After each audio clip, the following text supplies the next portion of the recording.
Sudah. Assalamualaikum warahmatullahi wabarakatuh. Perkenalkan, nama saya Dewi Ratna, NIM 121005. Di sini saya akan menjelaskan tentang aborsi.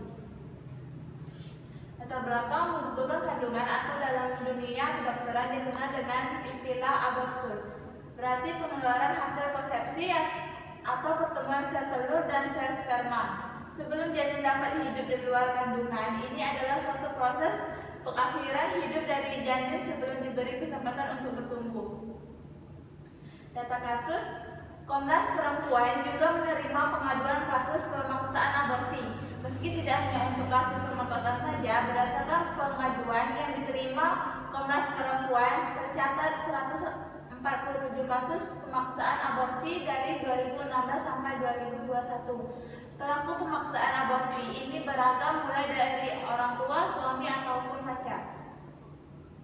Masalah sementara itu, kendati dilarang baik oleh KUHP, undang-undang maupun fatwa MUI atau Majelis Tarjih Muhammadiyah, praktek aborsi atau pengguguran kandungan di Indonesia tetap tinggi dan mencapai 2,5 juta kasus setiap tahunnya, dan sebagian besar dilakukan oleh para remaja. Hal ini disebabkan oleh kurangnya pendidikan tentang seks dan pergaulan bebas serta dampaknya baik dari segi kesehatan maupun sosial kepada masyarakat, khususnya remaja. Selain itu, pengawasan orang tua juga mempunyai peran yang sangat penting dalam menghindari hal-hal yang tidak diinginkan seperti kehamilan yang tidak diinginkan yang merupakan akibat dari pergaulan bebas tersebut yang tidak sedikit berakhir dengan tindakan aborsi. Pengertian aborsi yaitu kematian dan pengeluaran janin dari uterus baik secara spontan atau disengaja sebelum usia kehamilan 22 minggu.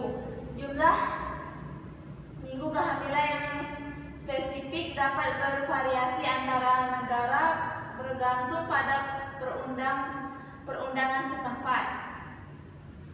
Penanganan aborsi. Yang pertama ada ketahui hak hukum Anda. Yang kedua, pertimbangkan untuk membesarkan anak Anda. Ketiga, pertimbangkan pilihan adopsi. Contoh kasus aborsi terjadi di Sulawesi Tenggara. Mahasiswa Kolaka ditemukan tewas di Wisma diduga akibat aborsi. Kesimpulan, 1. Aborsi yaitu kematian dan pengeluaran janin dari uterus baik secara spontan atau disengaja sebelum usia kehamilan 22 minggu atau sebelum janin diberi kesempatan untuk hidup. 2. Aborsi merupakan tindakan yang melanggar hukum dan tidak dibenarkan dalam kondisi apapun kecuali untuk masalah kesehatan si ibu. Hal ini sudah diatur dalam hukum negara. 3. Aborsi mempunyai dampak yang sangat berbahaya bagi seorang yang melakukannya, baik dari segi kesehatan maupun sosial. Selain itu, aborsi yang tidak memenuhi syarat dan tidak dilakukan oleh ahlinya dapat mengakibatkan komplikasi-komplikasi yang sangat berbahaya, bahkan dapat menyebabkan kematian.